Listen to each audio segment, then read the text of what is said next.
Bonjour, bonjour, bienvenue à toutes et à tous sur Cocotte TV. Aujourd'hui, nouvelle présentation. On va vous parler d'un boîtier, à savoir le Commander C36 par Thermaltake. Un boîtier plutôt assez imposant au format ATX qui propose un panneau en verre trempé et qui vient armé avec deux énormes ventilateurs de 200 mm à l'avant, des ventilateurs qui sont ARGB et en prime on a même un petit ventilateur de 120 mm à l'arrière pour extraire tout l'air chaud. Un boîtier qui sera proposé à un tarif de 110 € environ. On vous propose de le découvrir, c'est tout de suite, c'est maintenant, c'est sur Cocotte TV. Avant de découvrir ce C36 Commander dans les moindres détails, on commence avec les tech specs. Sachez que le boîtier est au format ATX, il mesure 462 mm de hauteur par 233 mm de largeur et 507 mm de profondeur, et ce dernier fait exactement 6,88 kg.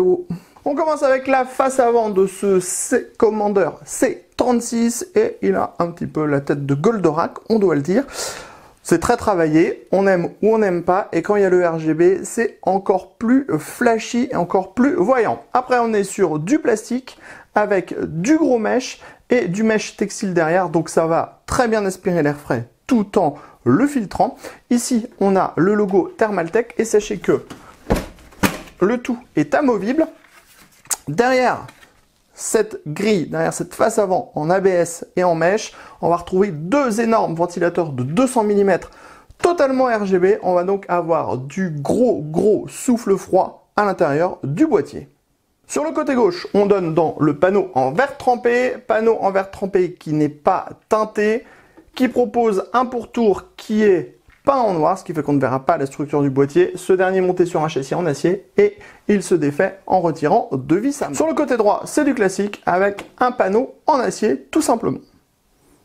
On passe maintenant sur la partie supérieure de ce Commander C36 avec tout d'abord le panneau de contrôle avec le bouton qui permettra la gestion du RGB, deux USB 3.0, les entrées sorties audio, les diodes d'activité rouge et bleu, le reset, le power on. Ensuite, on va retrouver cette grande grille qui est sous un mesh aimanté plastique qui se démonte donc très facilement, comme ceci. En dessous, on va retrouver différents points de fixation qui sont compatibles 3 fois 120 mm ou 2 fois 140 mm. On fait une petite vérification tout de même. Dans le top, ça sera 2 fois 120 mm, 2 fois 140 mm et non pas 3 fois 120 mm, 2 fois 140 mm. Sans plus attendre, on continue à l'arrière du C36 avec ici une grille en 120 mm, compatible 140 mm avec un ventilateur 120 mm qui est présent de base, l'emplacement pour la plaque qui est au fil de la carte mère, 7 slots d'extension classique, montage par vis, cache ajouré non soudé, 2 slots d'extension à 90 degrés, montage par vis, cache non soudé, aéré, enfin l'emplacement de l'alimentation dans le bas qui est filtré par en dessous et on retrouve des petits patins en plastique pour soutenir l'alimentation. On termine ce tour de ce C36 avec la partie inférieure.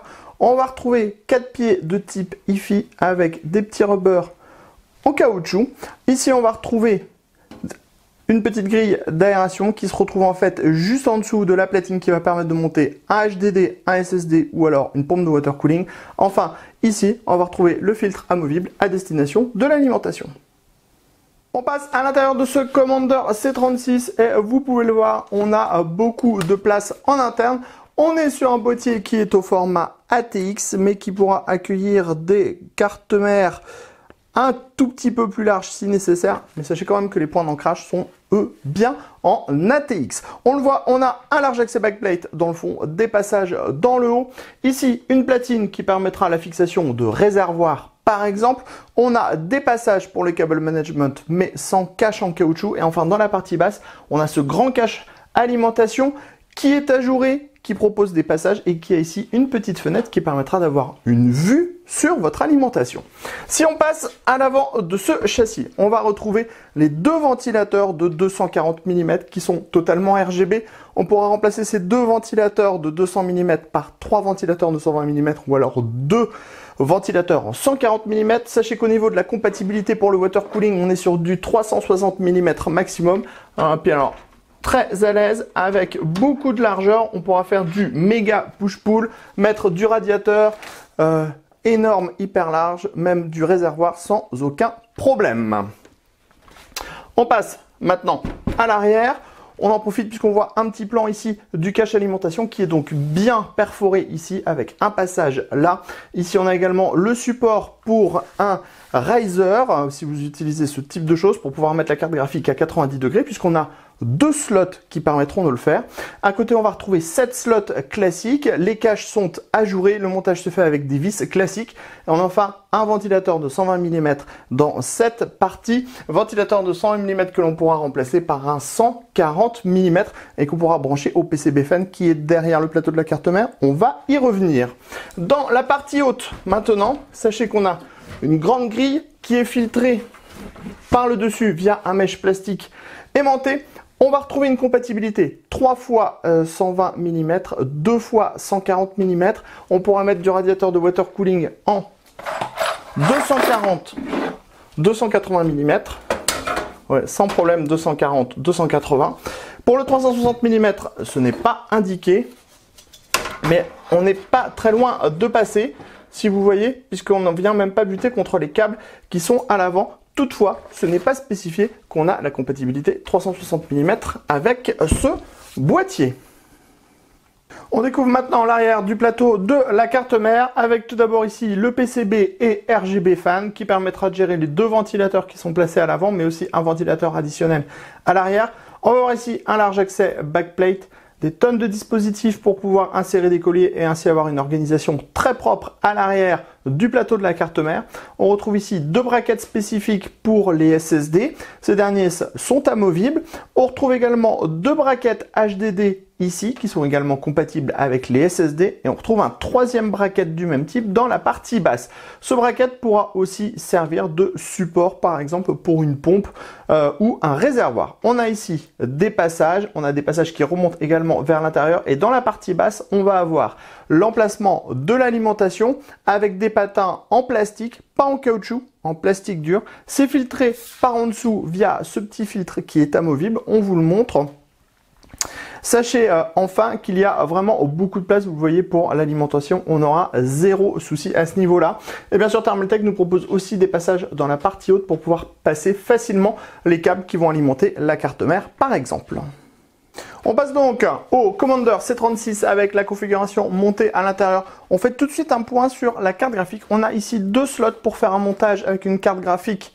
Dans ce sens-là, on n'a bien que 2 slots. Par exemple, avec notre carte graphique qui est en presque 3 slots, on va buter contre la partie ici en métal. Donc ça sera très difficile de mettre une énorme carte graphique dans ce mode-là. Clairement, 2 slots et demi, ça passe. 3 slots, impossible. Autrement, comme vous pouvez le voir, on a monté une config vraiment avec très peu de composants à l'intérieur. On a quand même un gros SSD de 1 Teraoctet à l'intérieur, mais après, on a une grosse carte mère en full ATX avec un énorme ventirad CPU. Et comme vous pouvez le voir, on a encore beaucoup de place, par exemple, à l'avant. On pourra donc sans problème mettre du très gros water cooling à l'intérieur du boîtier puisqu'on a un énorme dégagement ici, alors qu'on a pourtant une carte graphique en full size. On pourra mettre du 360 mm en push-pull et même un réservoir et tout devrait passer. Vous le verrez quand on allumera la machine, on a également cette petite ouverture ici qui vous permettra de profiter du RGB de votre alimentation si cette dernière en a. Et on n'oublie pas ici la petite platine qui permettra d'installer par exemple votre Ryzen votre riser de façon beaucoup plus simple pour exploiter une carte graphique à 90 degrés. Enfin, on a un petit ventilateur de 120 mm ici. Et là aussi, vous le voyez, on a pas mal de dégagement. Donc, on pourra sans problème mettre du gros radiateur de water cooling avec toute une lignée de ventilateurs en interne. On découvre maintenant l'arrière du plateau de la carte mère. On va retrouver les 2 plateaux ici qui sont compatibles HDD ou SSD. Vous avez vu, on a vraiment plein de points de montage. Donc, ça, c'est plutôt une bonne chose. On a également des points de montage ici pour pouvoir mettre, par exemple, un gros water cooling qui sera monté en interne. Ici, on a également une platine dans le bas. On en a déjà parlé, elle permettra par exemple d'installer une grosse pompe de water cooling. Les 2 braquettes, ici le large accès backplate. Et comme vous pouvez le voir, on a des passages au centre et des dispositifs pour mettre des colliers un peu partout. Ce qui permettra d'avoir un montage extrêmement propre avec en plus pas mal de place pour faire des gros regroupements. On découvrira maintenant ce Commander C36 allumé. On appuie donc sur le Power On. Tout va s'illuminer et on va donc profiter du RGB. Comme vous pouvez le voir, et on y reviendra après, On a également ici une petite fenêtre à l'intérieur du cache alimentation qui permet de voir l'alimentation. Donc si cette dernière est RGB, vous allez pouvoir en profiter. Là, clairement, avec la carte graphique, l'alimentation, les deux ventilateurs de 200 mm à l'avant, on est vraiment sur du full RGB. Manque plus qu'un ventirad avec du RGB pour assortir le tout. Pour gérer le RGB, soit vous passerez par la carte mère ou alors vous passerez par ce petit bouton qui vous permettra d'activer différents modes. On va les passer rapidement en revue. Changement de couleur. Clignotant qui remonte. On pourra changer les couleurs à chaque fois. Donc ça vous permettra vraiment d'avoir un RGB qui pourra être assorti à votre configuration, puisque vous voyez avec notre carte graphique et l'alimentation au bout, si on met tout en mode random par exemple, ça fonctionne très bien.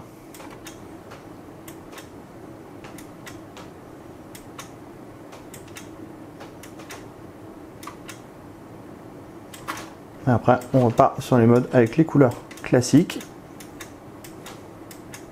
Bien sûr, on peut tout éteindre. Et ensuite, on repart sur toutes les couleurs de l'arc-en-ciel. C'était donc la présentation du Commander C36. On se donne rendez-vous dans quelques secondes avec quelques jolis plans en musique de ce boîtier avec la configuration RGB à l'intérieur. Et sur ce, on vous dit à très bientôt sur cocotland.com pour toutes les actus et tous les tests et sur notre YouTube channel Cocotte TV. Mettez-nous des petits pouces bleus et on vous dit à très bientôt.